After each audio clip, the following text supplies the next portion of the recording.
Selamat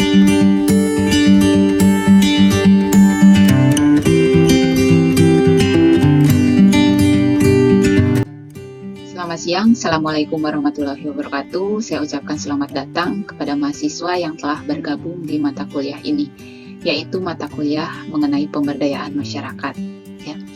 Ya, semoga mata kuliah ini dapat memberikan manfaat bagi kalian.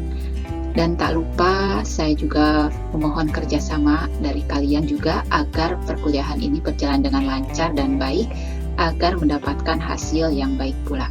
Ya, jadi silahkan kalian langsung bergabung di Google Classroom dan menyimak materi-materi yang akan saya berikan. Ya, saya ucapkan selamat belajar dan selamat menyimak materi-materi perkuliahan.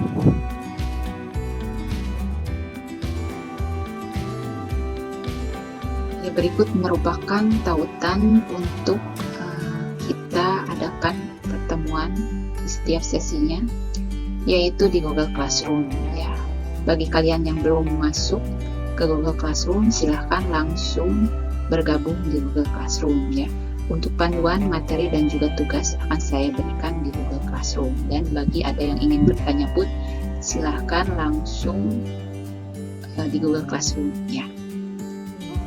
Sedikit saya memaparkan mengenai aturan-aturan yang saya rangkum berdasarkan pengalaman-pengalaman kita dalam perkuliahan. Ya.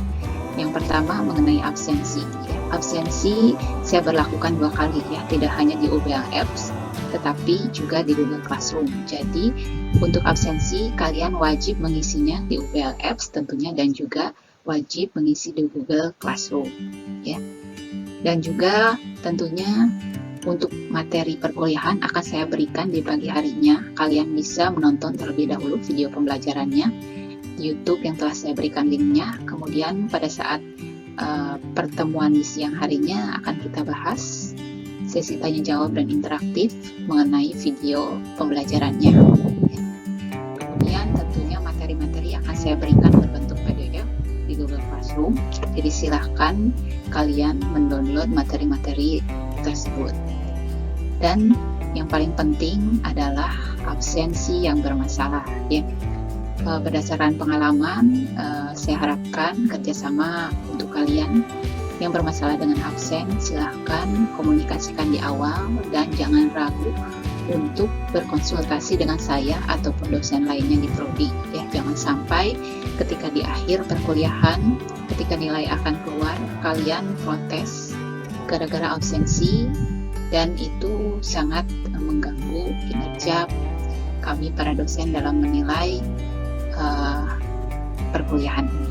Ya, diharapkan kerjasamanya dan juga kedisiplinannya. Ya, untuk absensi sendiri kurang lebih sama, ya, ada 4 poin yang akan kita dapatkan di perkuliahan ini. Ya, yang pertama adalah HUS atau tugas besar, ya, yaitu 30%. Beserta tugas-tugas kecilnya, kemudian UTS juga 30%, UAS 30%, dan juga kehadiran itu adalah 10%.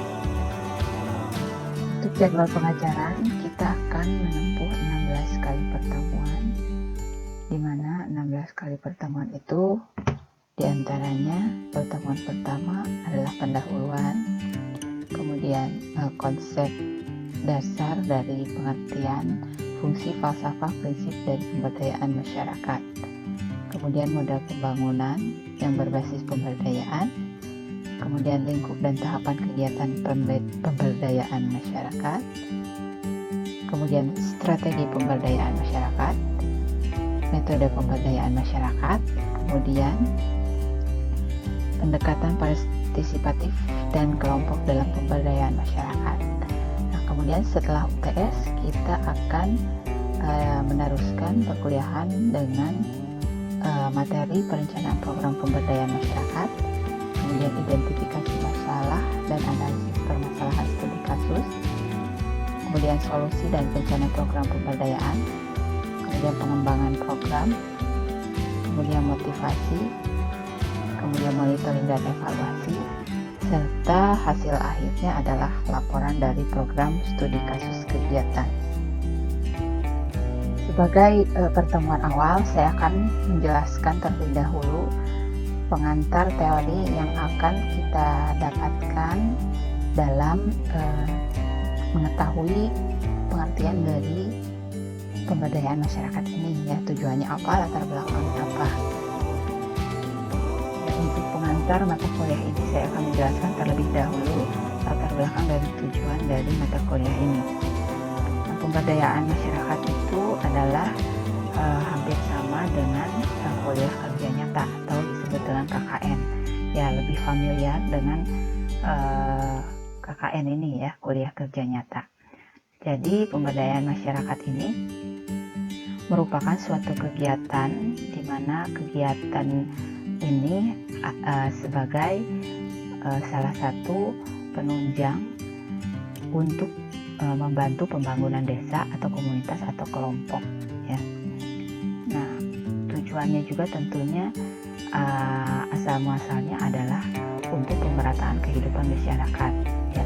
Mahasiswa sebagai agent of change, ya, agen perubahan di sini fungsinya adalah sebagai fasilitator untuk membantu pemerintah dalam mewujudkan salah satu program pemerintah, ya, di mana program pemerintah ini adalah pemerataan kehidupan bermasyarakat.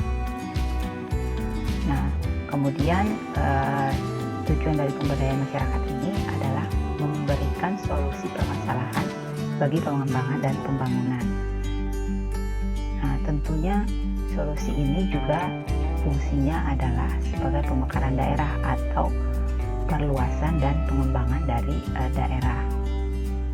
Nah, tentunya menyangkut aspek-aspek dari aspek sosial, ekonomi, dan juga budaya.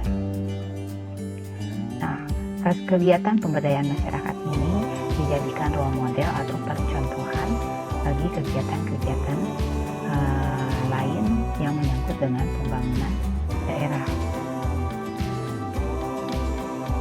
Ya, berdasarkan literatur yang diperoleh, pemberdayaan ini merupakan empowerment, ya. Jadi merupakan perencanaan, proses, dan juga upaya penguatan atau memampukan yang lemah. Pemberdayaan di sini dikaitkan dengan ketidakmampuan suatu wilayah dalam pembangunannya, di mana program pemerintah sendiri adalah memberdayakan pembangunan di suatu wilayah. Kebudayaan dari pemberdayaan ini berasal dari masyarakat barat, terutamanya Eropa. Jadi di tahun 1970-an banyak sekali konsep-konsep elit yang berkuasa di suatu wilayah, di mana salah satu kunci ketidakmampuan pembangunan adalah kekuasaan yang berlebihan dari konsep elit, ya. Kemudian berkembang di abad ke-20 yang dikenal dengan aliran postmodernis.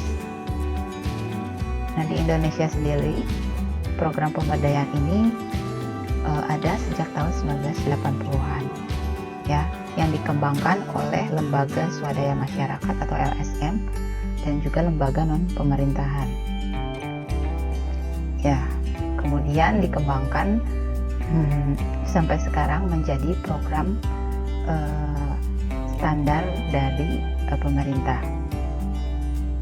Konsep pemberdayaan masyarakat ini merupakan salah satu program pemerintah untuk mengurangi tingkat kemiskinan, di mana tingkat kemiskinan di Indonesia masih sangat besar dibandingkan dengan negara lain. Adanya program pemberdayaan masyarakat ini diharapkan dapat mengurangi tingkat kemiskinan yang ada di masyarakat, dengan cara membangun pembangunan yang bersifat ekonomi, sosial, dan juga budaya. Nah, tentunya karena adanya konsep pengurangan dari tingkat kemiskinan ini, seolah-olah program pemberdayaan masyarakat ini malah menambah tingkat ketergantungan masyarakat pada bantuan pihak lain, karena program ini sifatnya adalah membantu proses pembangunan dari suatu wilayah. Nah, kenyataannya malah memberikan ketergantungan masyarakat pada bantuan pihak lain. Berdasarkan jurnal-jurnal penelitian yang menyangkut dari pemberdayaan masyarakat, banyak sekali penafsiran penafsiran mengenai pemberdayaan sendiri ya.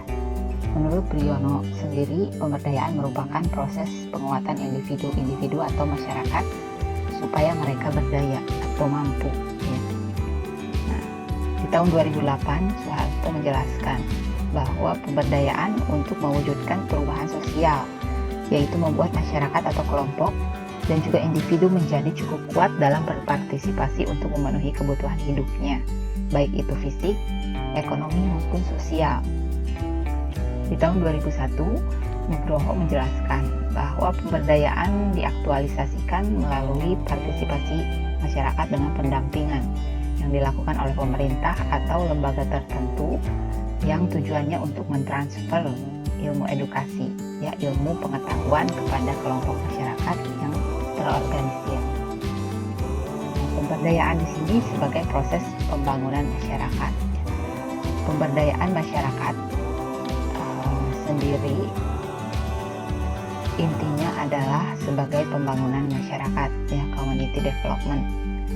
Nah, pemberdayaan masyarakat sebagai usaha pemerintah untuk memperbaiki keadaan ekonomi, sosial, dan kultural masyarakat, dan tentunya menyatukan masyarakat tersebut ke dalam kehidupan berbangsa, dan juga memungkinkan masyarakat itu menyumbangkan secara penuh aspirasinya terhadap kemajuan nasional. Jadi pemberdayaan masyarakat ini salah satu konsepnya adalah peningkatan taraf hidup masyarakat. Kemudian sebagai fasilitas untuk masyarakat sebagai pelaku utama untuk pembangunan wilayahnya. Dan juga tentunya mengedepankan konsep sustainable development ya. Pembangunan berkelanjutan secara ekonomi, sosial, dan ekologis yang dinamis. Pemerintah sendiri tentunya memiliki kebijakan dan strategi untuk pengentasan kemiskinan dalam pembangunan wilayah ini ya. Di mana kebijakan ini tentunya harus dilandaskan dengan komunikasi ya, kemudian sumber daya, disposisi, dan juga struktur birokrasi ya. Keempat poin ini tentunya mendukung bagaimana pemerintah sendiri melakukan suatu strategi dalam pengentasan kemiskinan. Kita di dunia pendidikan sendiri belajar bagaimana cara kita untuk terjun langsung ke lapangan membantu masyarakat-masyarakat dalam hal pembangunan wilayahnya. Jadi kesimpulan dari pemberdayaan masyarakat ini atau disebut dengan KKN atau kuliah kerja nyata, kita langsung terjun ke lapangan untuk membantu dan melihat bagaimana contoh-contoh kasus pembangunan wilayah yang tentunya fungsi kita di sini adalah sebagai edukator ya, memberikan edukasi terhadap masyarakat sekitar. Kemudian juga fasilitator ya, yang memfasilitasi atau menjembatani program-program yang berasal dari pemerintah agar disampaikan ke masyarakat. Dan juga kemudian fungsi kita di sini sebagai mentor ya. Jadi mengkoordinir atau mengepalai program-program kegiatan yang ingin disampaikan oleh pemerintah kepada masyarakat. Dan juga konseptor ya, konseptor di sini artinya kita mencari kegiatan-kegiatan yang sifatnya dapat membangun wilayah tersebut. Ya, misi dari program pemberdayaan masyarakat desa ini pun telah disusun oleh Kemendikbud ya, di mana program ini merupakan salah satu program penting yang dikhususkan untuk mahasiswa. Jadi kalian juga bisa mendaftar di program yang disusun oleh Kemendikbud ini ya. Jadi ada program P2MD ya, di mana misi-misinya ini dapat kalian lihat di sini ya, mengembangkan karakter, kemudian potensi wilayah untuk pembinaan dan pemberdayaan masyarakat, kemudian membangun kerjasama dan membangun kemandirian masyarakat. Dan tentunya program ini pun merupakan program yang dapat menambah pengetahuan bagi mahasiswa ya. Jadi kalian juga bisa lihat lebih lanjut bagaimana program ini dapat menjadi salah satu peluang kalian untuk ke depan membuat salah satu kegiatan yang bersifat pembangunan untuk masyarakat. Ya, dalam satu semester ini, di mata kuliah ini, kalian akan mendapatkan satu tugas besar, di mana tugas besar ini merupakan tugas kelompok. Ya, tugas kelompok di mana studi kasusnya adalah mengenai kegiatan pembangunan masyarakat, ya, pembangunan pemberdayaan masyarakat. Nah, contoh kasus yang kalian ambil adalah contoh kasus yang berada di lingkungan masing-masing. Jadi tidak usah jauh-jauh kita mencari studi kasus yang ada di luar wilayah kita ya, karena ini masih masa pandemi. Jadi saya pun menjaga agar kita tetap aman dalam melakukan tugas ini ya. Nah, tugas ini pun dikumpulkan di akhir semester, dan nanti template-nya akan saya bagikan, template laporannya, dan dikerjakan secara bertahap.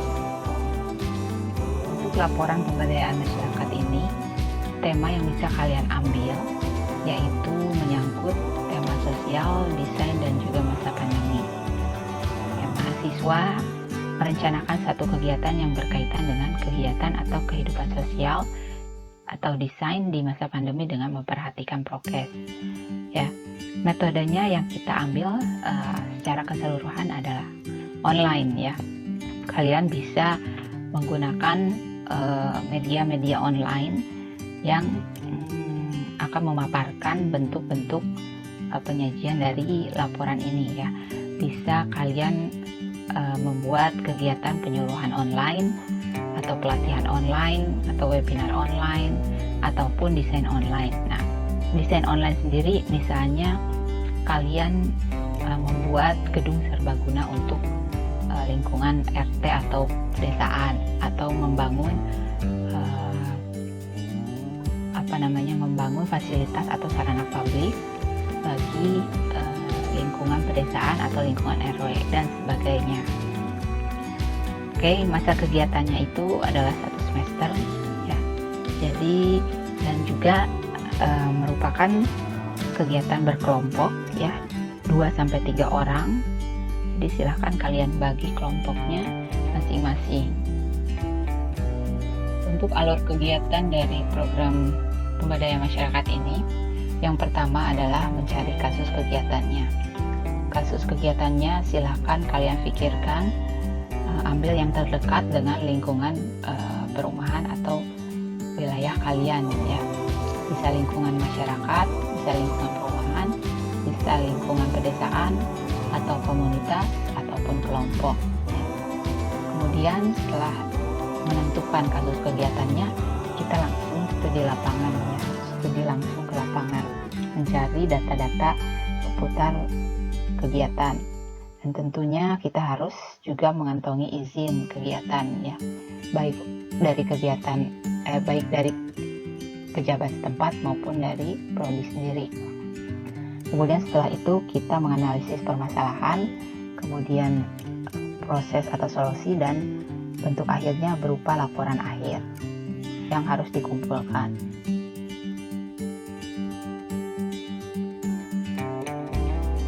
Sekian materi dari mata kuliah di pertemuan hari ini. Jika ada pertanyaan, jangan ragu untuk bertanya kepada saya di grup ataupun melalui nomor kontak saya ya. Silakan kalian pelajari lebih lanjut. Sampai jumpa minggu depan.